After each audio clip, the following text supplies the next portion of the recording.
السلام علیکم۔ بڑے لوگوں کو آج کل جو ہے جگر کی تکلیف ہے اور جگر کی بیماریوں میں جو ہے وہ بڑے لوگ مبتلا ہیں، کہ کئیوں کا فیٹی لیور ہو جاتا ہے، کئیوں کو جگر جو ہے وہ بڑھ گیا ہے، کئیوں کا جگر بالکل ہی ڈیمیج ہو گیا ہے، ان کو ٹرانسپلانٹ کا کہا ہے ڈاکٹروں نے۔ آپ نے کیا کرنا ہے؟ جگر ہیپاٹائٹس جو ہے وہ لازمی ہوتا ہے جگر والوں کو۔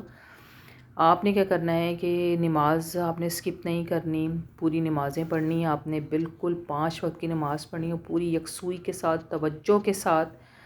گڑ گڑا کے آپ جائے نماز پہ جب بھی کھڑے ہوں 5-7 منٹ کے لیے، وہ جو 5-7 منٹ ہیں آپ کے، وہ اپنے رب کو دیں۔ ادھر ادھر کے خیالات ہمیں جو ہے وہ نماز میں آتے ہیں، جب ہم نماز پڑھنے لگتے ہیں یا قرآن پاک پڑھنے لگتے ہیں تو تمام جو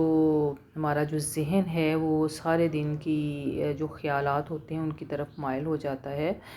اس چیز کا لازمی خیال رکھیں کہ جب نماز کے لیے کھڑے ہوں تو اپنی توجہ کو صرف اور صرف اپنے رب کی طرف مرکوز رکھیں، نہ کہ معاملات، مسائل اور ان کی طرف ہماری جو توجہ بٹ جائے۔ ہم اگر توکل کے ساتھ اور یکسوئی کے ساتھ اور بالکل پورے دھیان کے ساتھ جب نماز ادا کرتے ہیں یا اللہ تعالیٰ سے کوئی بھی چیز مانگتے ہیں، اگر ہماری توجہ ہمارے رب کی طرف ہے تو ہمارا رب کبھی بھی ہماری دعا کو رد نہیں کرتا۔ دراصل بات یہ ہوتی ہے کہ ہماری دعاؤں میں وہ جو ہے وہ گڑ گڑاہٹ نہیں ہوتی، وہ یکسوئی نہیں ہوتی، وہ بے یقینی کی صورتحال ہوتی ہے، جس کی وجہ سے ہم جو ہے وہ نماز کی ادائیگی تو کر رہے ہیں لیکن وہ صحیح معنوں میں اس کی جو ہے وہ ادائیگی نہیں ہو پا رہی، جس کی وجہ سے ہمیں مسائل کا سامنا ہے۔ ہم ساری رات عبادت کر لیں لیکن ہماری اگر توجہ ہی اپنے رب کی طرف نہیں ہے تو وہ کیا فائدہ اس ساری رات عبادت کا؟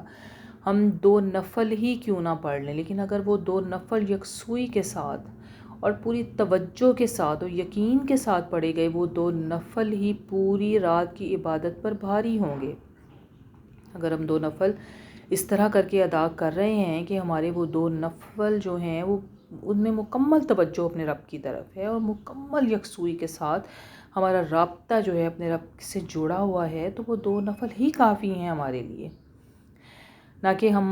بے یقینی سے بے توجہی کی حالت میں پوری رات عبادت کرتے رہیں، ہمارا دھیان کہیں اور ہو، اس پوری رات کی عبادت کا کوئی فائدہ نہیں۔ اب یہ آپ جگر کی تمام بیماریاں ان کے لیے نوٹ کر لیں کہ 11 مرتبہ جو ہے وہ درود پاک آپ لوگوں نے پڑھنا ہے، اور اول و آخر اور درمیان میں آپ نے سورۃ البینات پارہ 30 پڑھ کر پانی پر دم کر کے پیتے رہیں 41 دفعہ